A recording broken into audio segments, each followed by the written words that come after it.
Hello and welcome to my channel, Rainier Books, and my name is Rainer. And no, I'm not Canadian, but a dual citizen of Sweden and Germany, and live just outside the amazing city of Stockholm, Sweden, where the sun is shining on this beautiful Saturday where I record this video. I wrote my master thesis about the documentary theater of the German-Swedish playwright Peter Weiss, who's also dual citizen.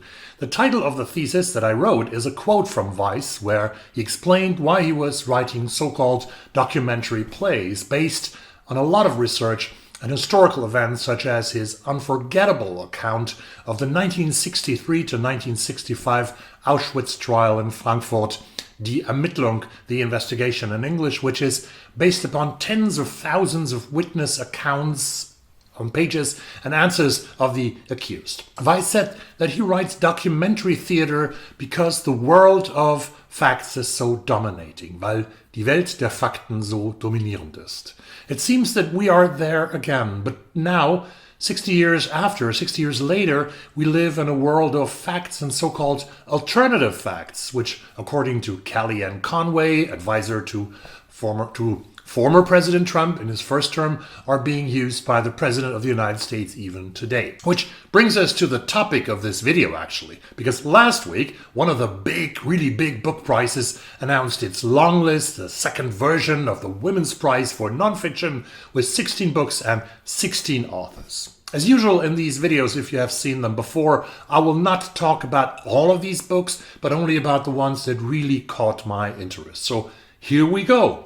7 books highlighted, and after that, very shortly, 9 books which are also mentioned and which are on the list. But before we start, don't forget to like and subscribe to the channel, which very, very quickly will become your favorite one on BookTube. That's okay, and don't worry about it. Autocracy Inc., The Dictators Who Want to Run the World by Anne Applebaum, the only book that I have already read. Now, that we are learning that even the United States are very quickly turning into an autocracy, despite all checks and balances that once were in that country, Applebaum's newest book is very, very timely. In it, she describes how dictators and autocrats in Russia, China, Iran, and Venezuela cooperate in order to help each other to consolidate their power in their own country and also destabilize democratic countries that they perceive as adversaries. It is a slim book, about 200 pages with annotations, but if you are not a news nerd, it gives you a very good introduction into the state of today's world, and believe me, it is really, really, really dark. Utlin by Jenny Fagan. Maybe you have read Foster by the great Irish novelist Claire Keegan. In it, she describes the fate of a young child in Ireland, who is a foster child. Utlin by Jenny Fagan is a memoir that takes us on a journey through the broken care system in the United Kingdom. It is one of displacement and exclusion, but also of the power of storytelling. Jenny Fagan has lived in several foster homes during her childhood. A probably very interesting account. By the Fire We Carry, The Generations-Long Fight for Justice on Native Land by Rebecca Nagel. It's a book that I actually have already ordered from my library here in Stockholm. Before 2020, American Indian reservations made up roughly 55 million acres of land in the United States. By contrast, nearly 200 million acres, 4 times more, are reserved for national forests. In the emergence of the United States as a nation, the government set aside more land for trees than for its indigenous people, its indigenous First Nations. In 1830, the Muskogee people were given a piece of land in today's Oklahoma by the white colonizers, where they were promised to live forever and ever. The history of white people versus Native Americans can be summarized by the sentence, promises made, promises broken. Time after time, in 1907, Oklahoma became the 46th state of the Union, and the reservation of the Muskogee was dissolved. The contract was broken. Then another 100 years later, a Muskogee was sentenced to death for having killed another Muskogee. And his defense in the beginning of the 21st century argued that the murder occurred on the reservation of his tribe, and therefore Oklahoma didn't have the jurisdiction to execute him. Oklahoma asserted that the reservation no longer existed because it had broken the contract. In the summer of 2020, the Supreme Court decided in the case McGirt versus Oklahoma. The justices confirmed that vast parts of eastern Oklahoma indeed are to be regarded as tribal land and that the state had no jurisdiction there. The land of the Muskogee, but also the Cherokee, the Choctaw, the Chickasaw, and the Seminole nations were reinstated, not with the full rights, but at least here. The ruling didn't change land ownership rights. For example, cities, companies, and private individuals retain their land. State taxes and laws also continue to apply to non-indigenous people. In her book, Rebecca Nagle recounts the generations-long fight for tribal land and sovereignty in eastern Oklahoma. By chronicling both the contemporary legal battle and historic acts of indigenous resistance. By the Fire We Carry stands as a landmark work of American history. Some people today want this history not to be written anymore, and they are governing the country. The Peep Show, The Murders at 10 Rillington Place by Kate Summerscale is a true crime book. London, England in 1953. Police discover the bodies of 3 young women hidden in a wall at 10 Rillington Place, a dingy terrace house in Notting Hill in London. On searching the building, they find another body beneath the floorboards, then an array of human bones in the garden. But they have already investigated a double murder at 10 Rillington Place 3 years ago, and the killer was hanged. Did they get the wrong man? A nationwide manhunt is launched for the tenant of the ground floor flat, a softly spoken former policeman named Reg Christie. Star reporter Harry Proctor chases after the scoop. Celebrated crime writer Frin Tennyson Jesse begs to be assigned to the case. The story becomes an instant sensation, and with a relentless rise of the tabloid press, the public watches on like never before. Who is Christie?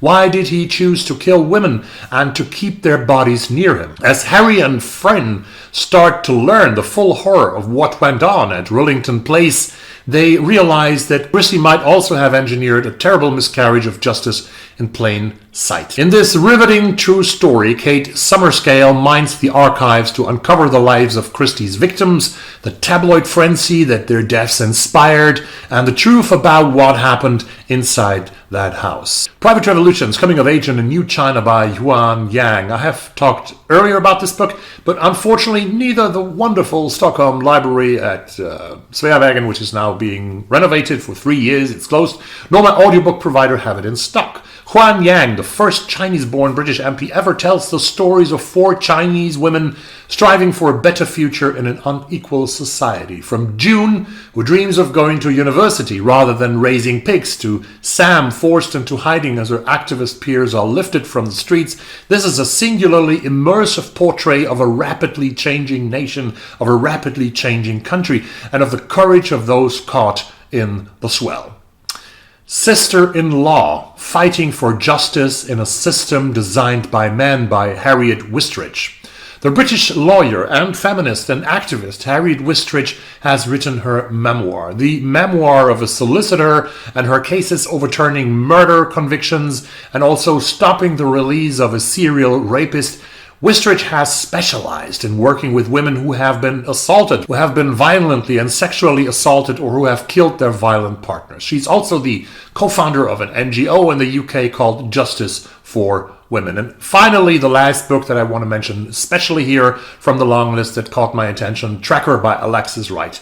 The Australian author wrote about an Aboriginal activist named Tracker Tilmuth, who helped establish the Central Australian Aboriginal Legal Aid Service, the region's Aboriginal Health Service as well. Wright said about her Stella Prize-winning book, quote-unquote, attempts to follow an Aboriginal tradition of storytelling practice for crossing landscapes and boundaries, giving many voices a part in the story. This was my 7th pick of that list. These were my favorites from the long list, and now the mentions for the other 9 books very, very shortly, so that you don't click to the next clickbait that you find on YouTube. Embers of the Hands, Hidden Histories of the Viking Age by Eleanor Barraclough is a book about Vikings. Not my preferred topic, very, very honestly.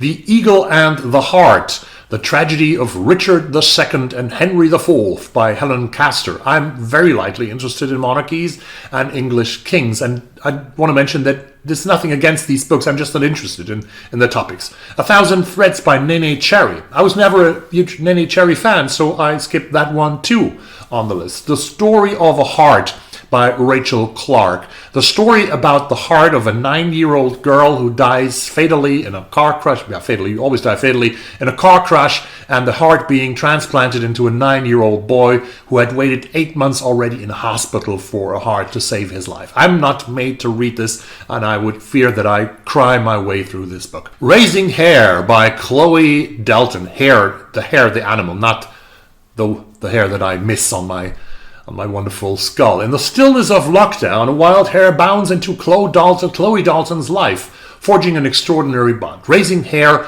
delves into the delicate dance between human and nature, revealing the profound connections that await when we open our hearts to the wild. Why Fish Don't Exist, a story of loss, love, and the hidden order of life by Lulu Miller. A book about fish and about the American scientist David Starr Jordan. I had never heard of Mr. Jordan, who has cataloged about 20% of all fish we know today, so he has really some great achievements, but I'm not going to read this one either. Agent Zoe, the untold story of courageous WW2 World War II resistance fighter Elżbieta Zawadzka by Claire Muller. I was close in adding this book to my upper list about a Polish resistance fighter, a female heroine in the Second World War, but you know there are so many other books crying out for me out there, so I decided not to put it on my TBR. Wild Thing, A Life of Paul Gauguin by Sue Prideaux.